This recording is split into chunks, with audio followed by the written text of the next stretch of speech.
see the topic of the video and you're thinking, hey, this guy's about to go on a rant.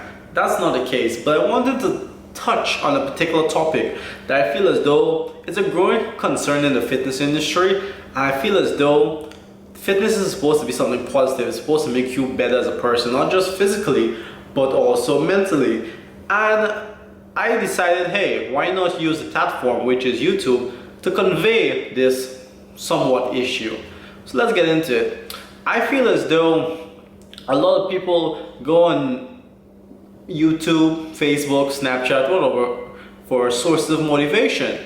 And yes, that's all good and well, but then you look at these people. I'm not calling names, not hating anybody, but I'm trying to show some form of differentiation between what's motivation and what's not. And you look at certain idols, certain physiques, and you're thinking, wow, I want to look like this guy. But at the same time, when you see somebody, you want to strive to look like that person. Yes, that gives you the drive to look like that person, but it sometimes, or at least most of the times, it causes you to start to notice your faults, whether it be, oh, my hair isn't good, my skin isn't good, calves aren't big enough, my biceps aren't big enough. It causes you to really, belittle yourself, and that's not what you want. When you in the fitness industry or in fitness overall, you want to be able to be like, hey, I like my body, I love my body, I love myself. Not in a conceited manner, but in a self-acceptance form.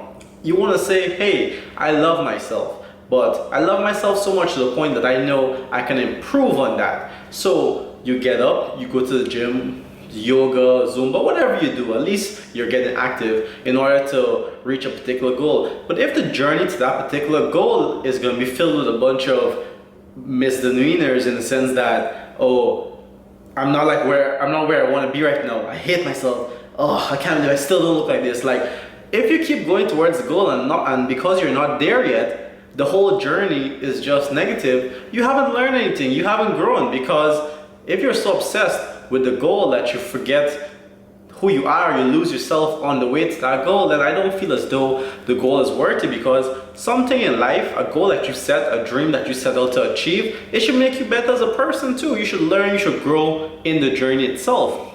And then another issue is, like, I feel as though people post up, or at least are scared to post up pictures of themselves on Instagram because they feel like they'll be scrutinized, they'll, get hated on.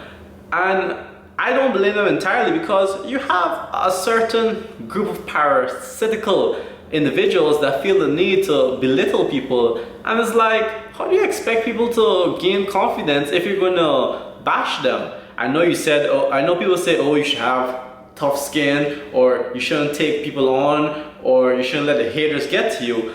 But what's the point of being tough-skinned and not letting haters get to you if the world is filled with negativity? Like, are you supposed to sit back and let people be negative, but you be better than that? How about people just don't be negative? You get what I'm saying, right? Think about it. We live in a world where people choose to be negative instead of sharing kindness with a certain individual, especially when it's strangers. Like, you comment on somebody's Instagram and you don't know that person, you don't know what they're going through, they probably had a bad day, and you tell them some shit. Oh, they're supposed to be, tough. Well, how about you not be negative? Like, why does it have to start at being tough towards the comment? Why can't the comment just be positive? Why can't it be some form or act of kindness? It's something to think about, because I feel as though a big reason why people don't get into fitness isn't because they're lazy. Some of them are scared. They're scared of being judged on social media. They're scared of being judged in the gym.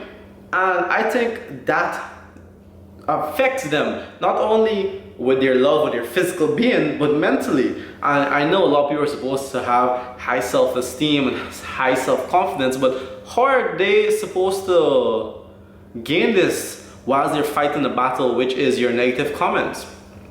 So I feel as though the kindness, the fitness, all of this whole YouTube, everything, I feel as though we need to get better with it. We need to be the better person. I'm not saying being better than others, I mean being better than our negative selves. It's so easy for jealousy to creep up in somebody. It's so easy for negativity to creep up in somebody. Trust me, I know. I'm not saying I'm a hater. I'm just saying you feel it within yourself when you see somebody doing better than you, and you're like, damn, he's lucky. But really and truly, he's not lucky. He worked his ass off it.